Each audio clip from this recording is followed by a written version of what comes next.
రాజకీయం అనేది ఎంత క్రూరంగా ఉంటుంది, ఎంత దరిద్రంగా ఉంటుంది అనడానికి సజీవమైనటువంటి సాక్ష్యం జనసేన నాయకురాలు కోట వినుత అరెస్టు, జైల్లో ఉండటం, వాళ్ళ ఆయన వీళ్ళందరిది కూడా. సొంత డ్రైవర్ని హత్య చేసినటువంటి కేసు. సరే, అనంతబాబు ఇష్యూలో డిఫరెంట్ స్టోరీ ఉంది. అది అతను బయటికి చెప్పుకోలేడు, వాళ్ళ కుటుంబం బయటికి చెప్పుకోలేడు. బట్ దాంట్లో అతను చేసింది ఒక దళితుడైనటువంటి యువకుడిని చంపినటువంటి ఇష్యూలో పెద్ద చర్చ జరిగింది.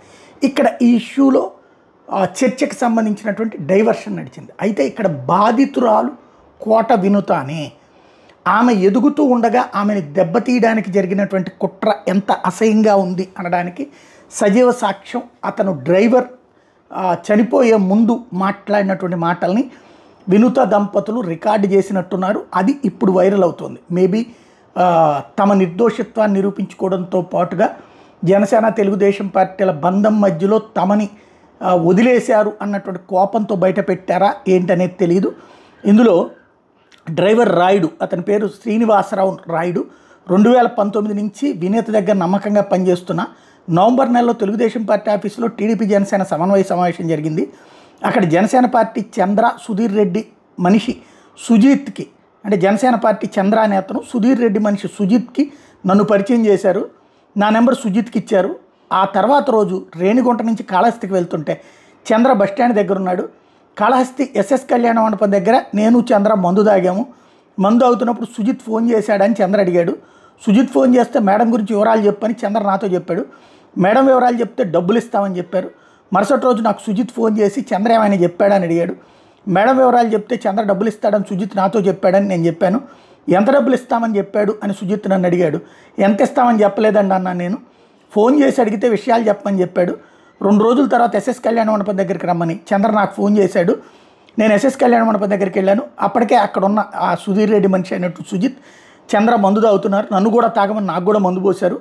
సుజిత్ 30 లక్షలు ఇస్తాడు, అతను అడిగినట్టు మేడం వివరాలు చెప్పమని చెప్పేసి చెప్పాడు. అంత డబ్బులు ఎందుకని నేను అడిగాను. సుజిత్ నాకు అప్పటికప్పుడే 2 లక్షల రూపాయలు తీసిచ్చాడు. ఆ 2 లక్షలని పార్టీ ఆఫీసులో నా ర్యాక్లోనే దాచుకున్నాను. మేడం ఎక్కడికి వెళ్తున్నారు, ఏం చేస్తున్నారో చెప్పమని సుజిత్ నాకు ఫోన్ చేశాడు. సుజిత్ అడిగినట్టు నేను అన్ని సమాచారాలు ఇచ్చేవాడిని. మేడం టికెట్ కోసం ట్రై చేస్తున్నానని అడిగారు. మేడం ఎవరెవరితో మాట్లాడుతున్నారో అంతా చెప్పేసేవాడిని. వచ్చే 15 ఏళ్ళు మేము ఎక్కడే ఉంటాం, ఎవరు ఏం చేయలేరని సుధీర్ రెడ్డి మాట్లాడారు. 6 నెలల ముందు వచ్చి ఓవర్ యాక్షన్ చేస్తున్నాడు అన్నవాళ్ళు సుధీర్ రెడ్డిని తిడతారు. సుధీర్ రెడ్డిని తిట్టిన ఆడియో వాయిస్ రికార్డ్ చేసి సుజిత్కి పెట్టాను నేను. రికార్డు ఎందుకు పెట్టావని చంద్ర నన్ను అడిగాడు. సుజిత్ పెట్టమంటేనే ఆడియో వాయిస్ రికార్డు పెట్టానని చెప్పాను. చిరంజీవి షాప్ ఎదురుగా నేను చంద్ర సుజిత్ మాట్లాడుకున్నాం. మేము మాట్లాడుకోవడానికి హేమంత్ రాము చూశారు. ఎన్నికలు అయిపోయాక నాకు డబ్బులు ఏమీ ఇవ్వలేదు. నాకు 30 లక్షలు ఇస్తామన్నారు, ఇవ్వలేదు ఏంటని చంద్రని అడిగాను. మరుసటి రోజు చంద్ర షాప్ దగ్గరికి వెళ్ళి మళ్ళీ డబ్బులు అడిగాను. నాకు సుజిత్ 20 లక్షలు ఇచ్చాడు, 30 ఇస్తామని 20 లక్షలు ఎందుకు ఇచ్చారని అడిగాను. సుధీర్ రెడ్డితో మాట్లాడతాడు, ఇంకో పని చేస్తే ఆయనే 30 లక్షలు ఇస్తాడని చెప్పారు. 20 లక్షలు తీసుకుని వెళ్తుంటే నన్ను చంద్ర అడ్డుకున్నాడు. 2 లక్షలు తీసుకుని ఊరు వెళ్ళిపోయాను. కొత్త సిమ్ తీసుకున్నా. మీ మేడం మీ సార్ని ఎమ్మెల్యే సుధీర్ రెడ్డి చంపేయమని చెప్పాడని చెప్పారు. కారులో వెళ్ళేటప్పుడు 2 సార్లు చంపడానికి ట్రై చేశాను. కావాలని చేస్తున్నామంటే మేడం నన్ను తిట్టింది. అప్పటికి నాకు కారు ఇవ్వడం మానేశారు, డ్రైవర్ని మార్చేశారు. 6వ తేదీన కోకోకోలా ఫ్యాక్టరీ దగ్గరికి రమ్మని ఫోన్ చేశారు. సుజిత్, చంద్ర, నేను కోకోకోలా ఫ్యాక్టరీ దగ్గర మందు తాగాం. తర్వాత రోజు మళ్ళీ అదే చోట మందు తాగుతుంటే ఎమ్మెల్యే సుధీర్ రెడ్డి వచ్చాడు. 19,000 ఇస్తాను నా దగ్గర పని చేయమని సుధీర్ రెడ్డి అడిగాడు. నేను సుధీర్ రెడ్డి దగ్గరికి రానని చెప్పాను. నా దగ్గరికి రాకపోయినా పర్వాలేదు కానీ మీ మేడం వీడియోలు నాకు పంపించమని అడిగాడు. పెద్దవాళ్ళని ఎవరినైనా కలిసి నా వీడియోలు నాకు ఇవ్వాలని సుధీర్ రెడ్డి అడిగాడు. వీడియోలు ఇస్తే 60 లక్షలు ఇస్తారని సుజిత్ నాతో చెప్పాడు. వీడియోలు తీయమంటే ఎందుకు తీయలేదని 23వ తేదీన సుజిత్ నన్ను బెదిరించాడు. 26వ తేదీన ఇంట్లో ఎవరు లేనప్పుడు మేడం ఒక్కరే కూర్చుని ఉన్నారు. అక్కడ కూర్చుని నా ఫోన్లతో వీడియోలు రికార్డ్ చేయడానికి ట్రై చేశా. నా ఫోన్కి వాట్సాప్ మెసేజ్ రావడంతో, సౌండ్ రావడంతో మేడం చూసేశారు. కానీ నన్నేం అడగలేదు. వీడియో తీయడానికి భయమేసి సుజిత్కి ఫోన్ చేశా. మేడంకి ఏం చెప్పావు నన్ను సుజిత్ అడిగాడు. నేను చెప్పలేదు, నన్నేమీ అడగలేదని చెప్పా. నా పేరు ఎమ్మెల్యే పేరు బయట పెడితే ఊరుకోమని బెదిరించారు. నేను వీడియో తీస్తూ దొరికిపోయానని చంద్రకు కూడా చెప్పా. ఎమ్మెల్యేకి కూడా మెసేజ్ పెట్టా, ఎమ్మెల్యే రిప్లై ఇవ్వలేదు. నేను వీడియో తీశానని మేడంతో చెప్పిన ఆమె నమ్మలేదు. నువ్వు ఇలా చేసావంటే నమ్మనని మేడం చెప్పింది. చంద్ర దగ్గర డబ్బులు తీసుకుని ఎక్కడికైనా పారిపోదాం అనుకున్నా. 4వ తేదీ తెల్లవారుజామున ట్రై చేశా, కానీ అన్ని వైపులా డోర్ లాక్ చేసేసి ఉన్నాయి. ఆ రోజు మధ్యాహ్నం ఇంటి మీద నుంచి దూకేసా, నాకు కాలు విరిగింది, ఏం చేయలేక ఎమ్మెల్యే పేరు బయట పెట్టేశా అని చెప్పినటువంటి వీడియో ఇప్పుడు సంచలనం సృష్టిస్తోంది. కోట వినుత డ్రైవర్ వీడియోకి సంబంధించినటువంటిది. నా పేరు సిహెచ్ శ్రీనివాసులు, అందరూ రాయుడు అని పిలిచారు. నేను 2019 సంవత్సరం నుంచి సునీత మేడం వాళ్ళ దగ్గర నమ్మకంగా పనిచేస్తూ ఉన్నాను. అయితే గత 1.5 సంవత్సరం నుంచి నేను రోజు ఇంటికి వెళ్ళేటప్పుడు తాగుతా అంతా చేస్తూ ఉన్నాను. ఇవి నేను హేమంత్ అనే అతనికి చెప్తా ఉన్నాను, ఇంటికి వెళ్ళినప్పుడు తాగుతా ఉన్నాను అని చెప్పేసి. అయిపోయిన తర్వాత నవంబర్ నెలలో టీడీపీ జనసేన సమన్వయ మీటింగ్ జరిగింది. సమన్వయ మీటింగ్ జరిగినప్పుడు టీడీపీ పార్టీ ఆఫీస్కి వెళ్ళాను. పార్టీ ఆఫీస్కి వెళ్ళిన తర్వాత జనసేన పార్టీలో ఉండే పేట చంద్ర అనే అతను, ఎమ్మెల్యే సుధీర్ రెడ్డి మనిషి సుజిత్ ఇద్దరు మాట్లాడుకుంటూ ఉంటే నేను వాళ్ళ దగ్గరికి వెళ్ళాను. వాళ్ళ దగ్గరికి వెళ్ళినప్పుడు చంద్ర వచ్చేసి సుజిత్కి నన్ను పరిచయం చేశాడు. మీ ఎమ్మెల్యేకి మీ సీను ఉన్నాడు కదా, ఆ విధంగా మా మేడం వాళ్ళకి టమాటో రాయుడు 24 గంటలు పక్కనే ఉంటాడు అని చెప్పేసి నన్ను అప్పుడు పరిచయం చేసి నా నెంబరు సుజిత్కి తీపించాడు. సుజిత్కి తీపించిన తర్వాత దానికి పక్క రోజు నేను రేణుగుంట నుంచి కళాశాలకు వెళ్తా ఉంటే ఆయన బస్టాండ్ దగ్గర చంద్ర బస్టాండ్ దగ్గర ఉన్నాడు. బస్టాండ్ దగ్గర ఉంటే మన ఇంటి వరకు వదులుతాను అని నేను చెప్పాను. చెప్తే సరే వదులుతాను రాయుడు, వదాం రా, నాకు హేమంత్ చెప్పాడు నువ్వు తాగుతామని చెప్పేసి. మేడం వాళ్ళు కూడా లేరు కదా, తాగుదామనేసి నన్ను కాళాశ్రీ ఎస్ఎస్ కళ్యాణ మండపం హైవేలో కాళాశ్రీ ఎస్ఎస్ కళ్యాణ మండపం దగ్గరికి తీసుకుని వెళ్ళి మందు తాగిపించాడు. మందు తాగిపించి తాగుతా ఉంటే సుజిత్ ఏమన్నా ఫోన్ చేశాడా అని అడిగాడు. లేదు నాకేం చేయలేదనా అని చెప్పాను. చెప్తానే నాకు జీతం ఎంత ఇస్తారు అవంతా అడిగాడు. నేను 8,000 ఇస్తాను అవంతా చెప్పాను. చెప్పిన తర్వాత సుజిత్ ఫోన్ చేస్తాడు. ఫోన్ చేసి మన మేడం వాళ్ళ గురించి విషయాలు అడుగుతాడు. అది చెప్పు, నేను డబ్బులు తీసాను వాడి కాడ అని చెప్పాడు. విషయాలు మనకి ఎందుకు చెప్పాలన్నా వాడికి సుజిత్కి అని చెప్తే, లేదు రాయుడు ఏం కాదు, వాడు మా పక్కన ఊరోడే, నువ్వు చెప్తా ఉండు, నేను నీకు డబ్బులు తీసాను అని చెప్పాడు. చెప్పిన తర్వాత మళ్ళీ పక్క రోజు నాకు సుజిత్ ఫోన్ చేశాడు. సుజిత్ ఫోన్ చేసి చంద్ర ఏమన్నా చెప్పాడా అని అడిగాడు. మాతో ఫోన్ చేస్తారు, మా మేడం వాళ్ళ గురించి అడుగుతాడు, విషయాలు చెప్తా ఉండు, డబ్బులు ఇస్తాడు అని చెప్పాను. ఎంత డబ్బులు ఇస్తామని చెప్పినాడు అని అడిగాడు. లేదు నాకు ఎంత ఇస్తామనేసి ఏం చెప్పలేదు, విషయాలు ఫోన్ చేస్తాడు, విషయాలు అడుగుతాడు, అది మాత్రం చెప్పు అని చెప్పి నేను డబ్బులు తీసాను అని చెప్పాను. సరేలే నేను ఇస్తానులే అని చెప్పి దానికి మళ్ళీ 2 రోజుల తర్వాత నేను మేడం వాళ్ళ ఇంటి దగ్గర ఉంటే పేట చంద్ర అని అతను ఫోన్ చేసి ఎస్ఎస్ కళ్యాణ మండపం దగ్గర ఉన్నాం రాయుడు, 1 నిమిషం వస్తావా మాట్లాడాలా అని చెప్తే నేను బండి వేసుకొని ఎస్ఎస్ కళ్యాణ మండపం దగ్గరికి వెళ్ళాను. బండి అక్కడికి వెళ్తే అక్కడ ఆల్రెడీ సుజిత్ చంద్ర కూర్చొని మందు తాగుతూ ఉంటే నేను వెళ్తానే నాకు గ్లాస్లో పోసి తాగు రాయుడు అని చెప్పారు. లేదన్నా మేడం వాళ్ళు ఇంటికాడ ఉన్నారన్నా, నేను తాగితే వాసన వస్తుంది తెలిసిపోతే చెప్తారన్నా మళ్ళీ ఇద్దరేనా అని చెప్తే 1 గ్లాస్ తాగని చెప్పేసి 1 గ్లాస్ ఇచ్చారు. 1 గ్లాస్ ఇచ్చిన తర్వాత నీకు చెప్పాను కదా మేడం వాళ్ళ గురించి అడుగుతూ ఉంటాడు, ఫోన్ విషయాలు అడుగుతాడు, డబ్బులు ఇస్తాడు అని చెప్పేసి చెప్పాను కదా అని చెప్పి అడిగినాడు. అవును నాకు చెప్పినారు నేను చెప్పాను. చెప్పిన తర్వాత 30 లక్షలు ఇస్తాడంటే సుజిత్, విషయాలు చెప్తా ఉంది అని చెప్పాడు. 30 లక్షలు అంత డబ్బులు ఎందుకు అని నీకు చెప్పావు కదా 8,000 జీతం అని చెప్పేసి, నేను అడిగిన బయట వెళ్ళి బాగా హ్యాపీగా ఉంటాడు అని చెప్పేసి అప్పుడే నాకు 2 లక్షలు తీసిచ్చాడు. చంద్ర అనే అతను సుజిత్ దగ్గర 2 లక్షల డబ్బులు ఇచ్చాడు. ఆ 2 లక్షల డబ్బులు నేను తీసుకొని నేను ఇంకా డబ్బులకి గుర్తుపడి ఇంకా డబ్బుల కోసం డబ్బుపై ఆశ చేసి ఇంకా 2 లక్షలు ఇచ్చారంటే ఇంకా 30 లక్షలు కూడా ఇస్తారు అని చెప్పేసి ఆ డబ్బులు కూడా తీసుకున్నామని చెప్పేసి నేను ఆ 2 లక్షల డబ్బులు తీసుకొని పార్టీ హౌస్కి వెళ్ళిపోయి అక్కడ నా రూమ్లో నా ర్యాక్లో నేను దాచిపెట్టేసి మళ్ళీ ఇంటికి వెళ్ళినప్పుడు ఇంటికాడ పెట్టేసి ఖర్చు పెట్టేస్తూ ఉంటే అప్పుడు నాకు సుజిత్ ఫోన్ చేయడం స్టార్ట్ చేశాడు. ఫోన్ చేసి విషయాలు అడుగుతూ ఉన్నాడు, ఇక్కడ వెళ్తున్నారు, ఏం చేస్తున్నారు అంతా అడుగుతూ ఉన్నాడు. నేను మొత్తం నేను చెప్తా ఉన్నాను. చెప్పేసి టికెట్ కోసం ఏమైనా ట్రై చేస్తున్నారా అవంతా అడిగాడు. అవును మనతో పార్టీ హౌస్కి వెళ్తున్నారు, పార్టీ హౌస్లో మాట్లాడుతున్నారు, నాదేళ్ళ మనతో మాట్లాడుతున్నారు, అవి మొత్తం నేను చెప్పేసి ఇంకా ఎలక్షన్ అంతా అయిపోయింది. సుధీర్ రెడ్డికి టికెట్ వచ్చిన రోజు అన్న వచ్చేసి సుధీర్ రెడ్డిని మాతో సుధీర్ రెడ్డి వీడియో ఒకటి మాట్లాడి ఇప్పుడే కాదు ఇంకో వచ్చే 15 సంవత్సరాలు 20 సంవత్సరాలు మేమే ఇక్కడ ఉంటాము, మమ్మల్ని ఎవరు ఏం చేయలేరు అని చెప్పి వీడియో ఒకటి మాట్లాడుతూ ఉంటే నన్ను వాళ్ళు చూసి సుధీర్ రెడ్డిని తిట్టారు. వీడు ఇంకో 6 నెలల ముందు వచ్చేసి టికెట్ తెచ్చుకొని ఓవర్ యాక్షన్ అది అంటూ ఉంటే నేను అప్పుడు వాడికి వాయిస్ మెసేజ్ వాట్సాప్లో రికార్డ్ చేసి వాడికి సుజిత్కి పెట్టాను. సుజిత్కి పెట్టిన తర్వాత చంద్ర వచ్చి నన్ను అడిగాడు, ఇంకా రికార్డ్ ఏదో పెట్టామంటున్నాయి అనేసి. అవునా సుజిత్ అడిగాడు, దానివల్ల రికార్డ్ ఆన్ చేసి పెట్టినా అని చెప్పాను. చెప్పిన తర్వాత సరేలే అనేసి అయిపోయిన తర్వాత మళ్ళీ ప్రచారాలు జరిగేటప్పుడు రోజు ఫోన్ చేసి అడగండి ఏమేమి మాతో పాటు రావడం లేదు, ప్రచారాలు ఇవి మీరు సపరేట్గా ఎందుకు చేస్తున్నారు అంతా అడుగుతా ఉన్నారు. లేదు ఆయన సూర్యుడు ఫోన్ చేయడం లేదు అనేసి మేడం వాళ్ళు రావడం లేదు అనేసి నేను చెప్తా ఉన్నాను. 2 సార్లు పేట చిరంజీవి వాళ్ళ షాప్ ఎదురుగా బైక్ పార్కింగ్ దగ్గర కూడా నేను సుజిత్ 2 సార్లు నేను సుజిత్ చంద్ర ముగ్గురం కలిసి రెండు సార్లు అక్కడ మాట్లాడుకుంటా ఉన్నాము. ప్రచారాలు రావడం లేదు ఏమి అని అడుగుతూ ఉంటే అవి మాట్లాడుతూ ఉంటే అవి మేము ముగ్గురం మాట్లాడుకునే విషయాలు కూడా పేట చిరంజీవి షాప్ గురించి హేమంత్ రాము ఒకసారి చూశారు. మన హేమంత్ రాము మన తోట సురేష్ అన్ని కూడా ఒకసారి చూశారు. చూసి మమ్మల్ని అయితే ఏం అడగలేదు. మేము వాళ్ళు ఉండేది నేను గమనించాను. మళ్ళీ ప్రచారాలు మళ్ళీ రావడం లేదు. మళ్ళీ ఎలక్షన్ అంతా అయిపోయిన తర్వాత నాకు మళ్ళీ డబ్బులు ఏమీ లేదు. నేను నా ఫోన్ పోయి అప్పుడు కొంచెం ఇబ్బందిగా ఉండి నేను చంద్ర షాప్ దగ్గరికి వెళ్ళి అడిగాను, నా 30 లక్షలు ఇస్తామని చెప్పినా అనేసి నేను విషయాలన్నీ చెప్పాను కదా.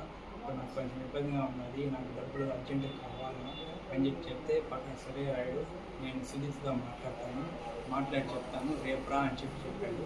సరే అనేసి నేను అప్పుడు ఇంటికి వెళ్ళిపోయేసి మళ్ళీ పక్క రోజు చంద్ర షాప్ దగ్గరికి వెళ్ళాను. షాప్ దగ్గరికి వెళ్ళి ఏమన్నా మాట్లాడినామన్నా అంటే మనం మాట్లాడినాను పలా వేరే రమ్మన్నాడు అనేసి నన్ను బస్టాండ్ పక్కన గవర్నమెంట్ హాస్పిటల్ సందులో నుంచి అక్కడ గుంతలు ఎస్ఎస్ కళ్యాణ మండపం నుంచి ఎంజిఎం హాస్పిటల్ నుంచి రిలయన్స్ పెట్రోల్ బంక్ అట్లా శివనాథపాలెము అక్కడ డ్యామ్ దగ్గరికి తీసుకుని వెళ్ళాడు. చంద్ర తీసుకుని వెళ్ళి అక్కడ ఆల్రెడీ సుజిత్ ఉన్నాడు బ్యాగ్ పెట్టుకొని ఉంటే ఏం బాగా మాతో డబ్బులు ఇస్తామని చెప్పినాడు కదా మా వాడికి ఈఎంఈ పే లోపల వాడు నాకు 20 లక్షలు ఇచ్చాడు. 20 లక్షలు ఇచ్చే లోపల నేను చంద్రాన్ని అడిగినాను, ఏనా నువ్వు తీసాను 30 లక్షలు కదా మళ్ళీ ఏమన్నా 20 లక్షలు ఇచ్చారు అని చెప్తే లేదు దానికి ఆయన సూర్యరెడ్డితో ఏదో మాట్లాడతాడంట, ఇంకో పని ఏదో చేయాలంట, ఆ పని చేసిన తర్వాత ఆయనే ఇస్తాడంట 30 లక్షలు అని చెప్పి ఇప్పుడు అలోపు 20 లక్షలు పెట్టుకో అని చెప్పేసి ఇమ్మని చెప్పాడు అని చెప్పి సుజిత్ చెప్పాడు. సరే అనేసి నేను ఆ బ్యాగ్ తీసుకొని వెళ్తా ఉన్న టైంలో ఆయన చంద్ర వచ్చేసి వద్దురాయుడు నువ్వు ఈ డబ్బులు తీసుకొని పోవద్దు, నువ్వు తీసుకొని పోయినావు ఎక్కడైనా పెట్టావంటే ఎవరన్నా చూసారంటే మనం అందరం లిస్టులో పడతాము, మన గురించి ఎవరన్నా నువ్వు ఎక్కడ ఈ డబ్బులు దాచిపెట్టుకోలేవు, నువ్వు అడిగినప్పుడు చెప్పు, అంటే నీకు అవసరం పడినప్పుడు చెప్పు, నేను ఇస్తూ ఉంటాను, నేను కూడా ఏం వాడుకుంటే నాకు అది పెట్టుకుంటాను అని చెప్పేసి దాంట్లోంచి నాకు ఇంకో 2 లక్షలు తీసిచ్చాడు. 2 లక్షలు తీసిచ్చి నన్ను మళ్ళీ వెళ్ళిన రూట్లోనే వాళ్ళ షాప్ దగ్గర దింపేసి ఆయన షాప్లోకి వెళ్ళిపోయాడు. నేను ఆ 2 లక్షలు తీసుకొని ఇంకా నేను మా ఊరికి బయలుదేరి వెళ్ళిపోయేసి 2 రోజుల తర్వాత నేను కొత్త సిమ్ మార్చి వాళ్ళకి సుజిత్కి ఆ నెంబర్ తెలియకుండా ఉండేలోపు విజయ్ అనే అతనితో పాటు ఒకసారి మా ఊరికి వచ్చాడు. మా ఊరికి వచ్చి విజయ్ మా ఊరికి వచ్చి నాతో మాట్లాడినాడు. సుజిత్ వచ్చేసి నాతో ఏమీ పోవడం లేదంటే నేను అక్కడికి ఆయన అడిగాడు. అవును నేను రోజు ఇంటిగా నుంచి వస్తానని చెప్పినాను, దానికి వద్దన్నారు, నేను సరైన సుఖమని అయిపోయాను అని చెప్పాను. లేదు అట్లా పోకపోతే అట్ట నేను ఎమ్మెల్యే 30 లక్షలు ఇస్తామని చెప్పి ఇంకో పని చెప్తానని చెప్పినాను కదా, పోతేనే కదా ఆ పని చేయగలుగుతావు, పోకపోతే అట్లా పోవాలి ఖచ్చితంగా వాడికి అని చెప్పాడు. వాడు చెప్పిన తర్వాత సరిగ్గా వెళ్తాను అని చెప్పాను. ఇప్పుడు వార్త ఉండే నెంబర్ నాకు ఇవి అని అడిగాడు. వాడు అడిగేలోపు నేను అప్పుడు కొత్త సిమ్ తీసుకోండి ఆ కొత్త సిమ్ నెంబర్ వాడికి ఇచ్చాను. వాడు ఇచ్చిన తర్వాత ముందులాగా మళ్ళీ ఫోన్ చేసి ఎక్కడ వెళ్తున్నారు ఏమి విషయాలను తర్వాత ఉన్నారు నేను చెప్తా ఉన్నాను. ఒకసారి ఉన్నట్టు మీ సార్ని చంపేమన్నాడు ఎమ్మెల్యే అని చెప్పాడు. వాడు చెప్పిన తర్వాత నేను 2 సార్లు కార్లో వెళ్ళేటప్పుడు ట్రై చేశాను చంపేస్తాను అనేసి, కానీ అది కుదరక నేను వెళ్ళిపోయి మేడం వాళ్ళు నన్ను నడిచి నేను కావాలనే చేస్తాను నువ్వు అంతా నువ్వు డ్రైవింగ్ వద్దు అమ్మద్దు దిగుదా అని చెప్పేసి నేను అప్పుడు డ్రైవింగ్ తీసి వెనకాల వచ్చి చెప్పి దాని తర్వాత నాకు డ్రైవింగ్లో వేయకుండా వేరే పని పెట్టుకున్నాను.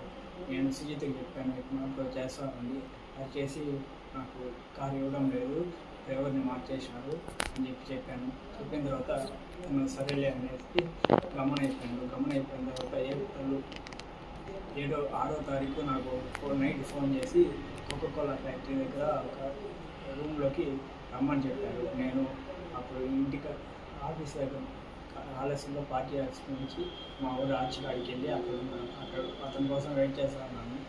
వెయిట్ చేస్తూ ఉంటే సుజిత్ వచ్చి తీసుకొని వెళ్ళాడు. అది వచ్చేసి మన కోకోకోలా ఫ్యాక్టరీ ఆపోజిట్లో ఒక ఇల్లు లాగా ఉంటుంది, ఆ ఇంటి కాడికి తీసుకొని వెళ్ళాడు. తీసుకొని వెళ్ళిన తర్వాత చంద్ర కూడా వచ్చాడు. అక్కడికి వచ్చి మామూలుగా మందు తాగుతూ ఉన్నాము. నైట్ తాగుతూ ఉంటే సుజిత్ వచ్చేసి చంద్ర అని అడిగాడు, ఇంకా మీ వాడికి ఇచ్చిన డబ్బులు ఇంకా ఇచ్చేసినావా లేదా అని అడిగాడు. లేదు నాకడే ఉన్నది, అడిగినప్పుడు ఇస్తాను అని చెప్పాడు.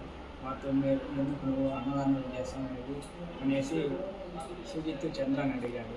లేదు ముందు అంటే అప్పుడు వ్యాపారాలు బాధ్యతనే చేసినాము, ఇప్పుడు కుదరడం లేదు, ఆ డబ్బుల్లో ఇచ్చిన డబ్బుల్లో నుంచి చేస్తున్నాను అని చెప్పాడు. తర్వాత మీ మేడం వాళ్ళు బర్త్డే వస్తుంది, ఏం ప్లాన్ చేస్తున్నారు అని అడిగాడు. అడిగిన తర్వాత ప్రోగ్రామ్ ఏం అనుకోవడం లేదు, ఇంకా ఏం ప్లాన్ చేయలేదు అని చెప్పాడు. సరే మీ వాళ్ళని అమ్మచ్చా రికార్డులు అమ్మ చేస్తున్నాను మాట్లాడేది అవంతా అడిగినాడు. లేదు అతనితో ఏం చేయలేదు అని చెప్పాడు. చెప్పిన తర్వాత అతను చంద్ర అనే అతనికి ఫోన్ వచ్చేటప్పుడు బయటికి వెళ్ళి ఫోన్ మాట్లాడతా అట్లే వెళ్ళిపోయినాడు. అలాగే నాకు కూడా మంది ఎక్కువైపోయి నేను పనికి వేసే టైంలో సుజిత్ వచ్చేసి నాకు ఫోన్ తీసుకున్నాడు. నా ఫోన్ తీసుకొని ఏదో నైట్ మొత్తం చూశాడు. చూసిన తర్వాత మళ్ళీ నేను అప్పుడు పనికి వేసాను. తెల్లవారితో వేసి ఫోన్ తీసేటప్పుడు ఛార్జింగ్ అయిపోయి మళ్ళీ అతనే కేబుల్ ఇచ్చాడు. కేబుల్ ఇచ్చి ఛార్జింగ్ పెట్టుకుంటా ఉండి అర్ధగంట ఛార్జింగ్ పెట్టుకుని నేను తిరుపతికి వెళ్ళాను. హాస్పిటల్ కాడికి తిరుపతికి వెళ్ళిన తర్వాత మళ్ళీ ఫోన్ చేశాడు సుజిత్. ఫోన్ చేశాక నా ఉండే అంతా తిరుపతికి వచ్చాను అని చెప్పాను. చెప్పిన తర్వాత సరే అయిపోయిన తర్వాత నైట్ ప్లేస్కి వచ్చేసేయి అని చెప్పాడు. సరే అనేసి నేను అక్కడ అయిపోయిన తర్వాత నాతో పవన్ అనే అతను ఉంటే అతన్ని వాడికి మెట్టుకండే దగ్గర టిప్పను అంతా తీపిచ్చి వాడికి మందు తీసుకోమని చెప్పేసి వాడికి చెప్పి ఆర్చికార్ తీసేసి వాడిని పంపించేసి సుజిత్ వచ్చి నన్ను ఆ రూమ్ కాడికి తీసుకొని పోయాను. రూమ్ కాడికి తీసుకొని పోయి బిర్యానీ మందు అంతా తీసుకొని వచ్చి తాగుతా ఉండి తింటా ఉండే టైంలో మధ్యాహ్నం టైంలో ఎమ్మెల్యే సుబ్బిరెడ్డి ఆ రూమ్ దగ్గరికి వచ్చాడు. రూమ్ దగ్గరికి వచ్చేసి ఏమో నువ్వేనా అంతా ఒక పనిచేస్తూ ఉండేది అని అడిగాడు. అవును నేనే అని చెప్పాను. అంతే సార్ నేను జీతం అంతా అడిగాడు. నేను 9,000 ఇస్తాను అని చెప్పాను. 9,000 ఇంకా ఎవరన్నా పని చేస్తారా, నేను 19,000 ఇస్తాను, నా కాడికి వచ్చేసి అని అడిగాడు. లేదు మా మేడం వారికి 10వ వచ్చిన తర్వాత కారు ఇల్లు కొనిస్తామని చెప్పారు, దానికోసం నేను ఆడే ఉన్నాను, మా ఇంట్లో ఇక్కడే ఉన్నామని చెప్తారు అని చెప్పాను. సరే నువ్వు రాకపోతే పోయినావు, మీ మామ కోవిడ్లో ఉంటాడంటని, మీ అత్త మీ చెల్లెలు కోడూరులో ఉంటారంటారు, ఈ మధ్య పెళ్ళి మీ చెల్లెలకి మీ అవ్వ ఒకటే ఇంట్లో ఉంటారంట కదా, మీరు బొక్కింగ్ పాలం అంట కదా అని అడిగాడు. అవును నీకు ఇవన్నీ ఎట్లా తెలుసు అని చెప్తే నేను ఎమ్మెల్యే నాకు ఇవంతా తెలియకుండా ఉంటుందా అని చెప్పాడు. చెప్పిన తర్వాత మా వాడు ఆల్రెడీ 20 లక్షల డబ్బులు నన్ను ఇచ్చినారా అని అడిగాడు. అవును ఇచ్చాను అని చెప్పాను.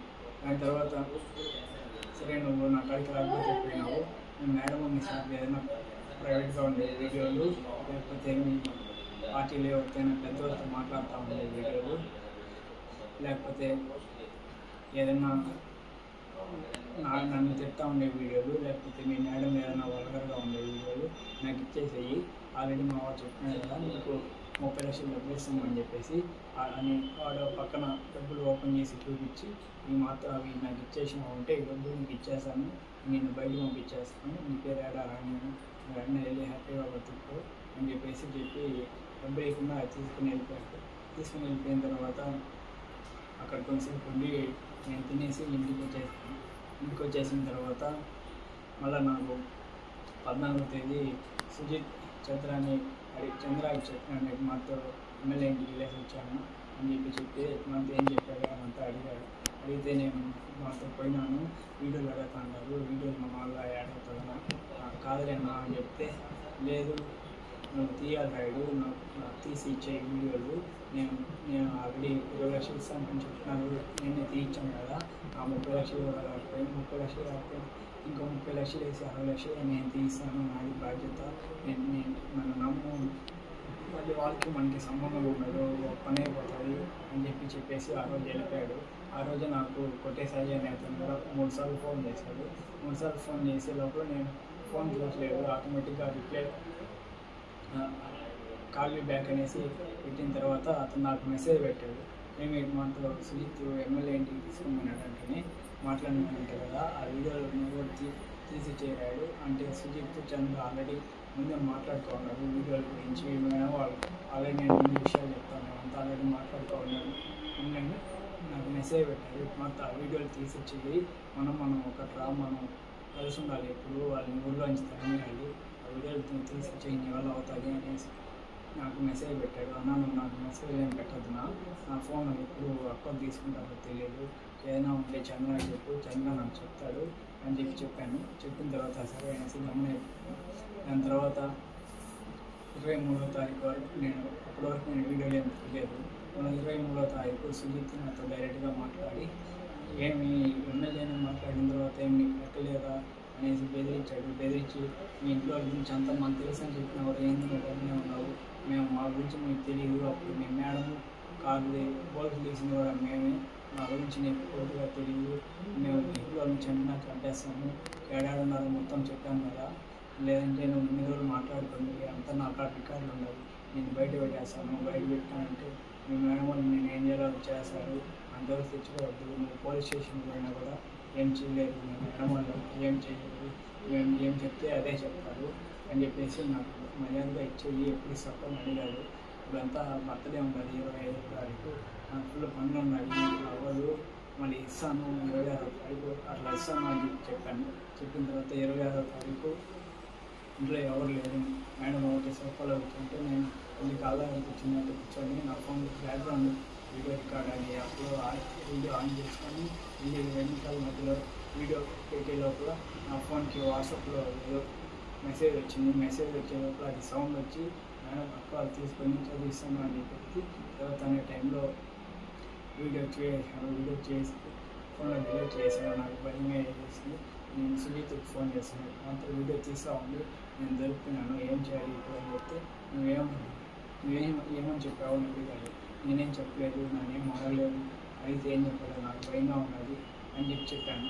చెప్పిన తర్వాత మా మీద చెప్తే బాగుండదు, నాకు ఆల్రెడీ ముందే చెప్పాము కదా, మీకు ఇంకంతా మాకు తెలుసు, అది నేను చెప్పేస్తాను, దీని వెనకాల ఎమ్మెల్యే ఉన్నాడు లేకపోతే నేనున్నాను, మా మీద చెప్తూ ఉంటే బాగుండదు అని చెప్పేసి నేను సౌండ్ రావాలి వాడు ఫోన్ కట్ చేసాను. ఫోన్ కట్ చేసిన తర్వాత నేను ఏం చేయాలో తెలియక నేను ఒకటే సాయి అనే అతనికి మెసేజ్ పెట్టాను, నాకు మనతో వీడియో గురించి తెలుసు కదా, నాకు తీసాను దొరికినా ఏం చేయాలి అని చెప్పి వాడు కూడా ఏం రిప్లై లేదు. దాని తర్వాత నేను పేట చంద్ర కూడా మెసేజ్ పెట్టాను, నాకు మనతో వీడియో తీసాను దొరికినా అని చెప్పే లోపల ఆయన అవునా ఎక్కడ దొరికిపోయినావు రాయుడు, నా మీద చెప్పద్దు, డబ్బులు నేను తీసాను, నేను ఎట్లా తెప్పించుకొని వచ్చేసేది అని చెప్పాడు. చెప్పిన తర్వాత నేను ఆ రోజు ఎమ్మెల్యే కూడా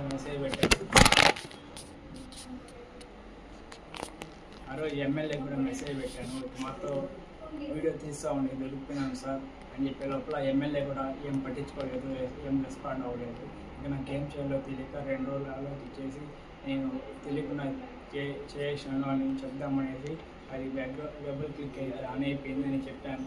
దానికి లేదు, ఒప్పుకోలేదు అంటే మేడం వాళ్ళు నమ్మలేకుండా అంటే ఏం చేయాలో తెలియక నేనే తీసినాను అని చెప్పాను. లేదు నువ్వు ఇటంతా చేయవు, ఇన్ని రోజుల నుంచి మాకు అన్నావు కదా, నువ్వేందో మాకు తెలుసు, నువ్వు చేసినావు అంటే మేము నమ్మము అని చెప్పినాడు. ఇంక నేను ఏం చేయాలో తెలియక ఇక్కడ నుంచి ఎక్కడైనా పారిపోయేసి వాడు చంద్ర కార్డు ఉండే డబ్బులు తీసుకుని ఎక్కడికైనా వెళ్ళిపోదాం అనేసి 4వ తారీఖు తెల్లవారితో వెళ్ళిపోదామని ట్రై చేశాను. కానీ ఇల్లు మొత్తం బీగాలు వేస్తున్నారు, బీగాలు లేకపోయేటప్పుడు గమనైపోయినాను.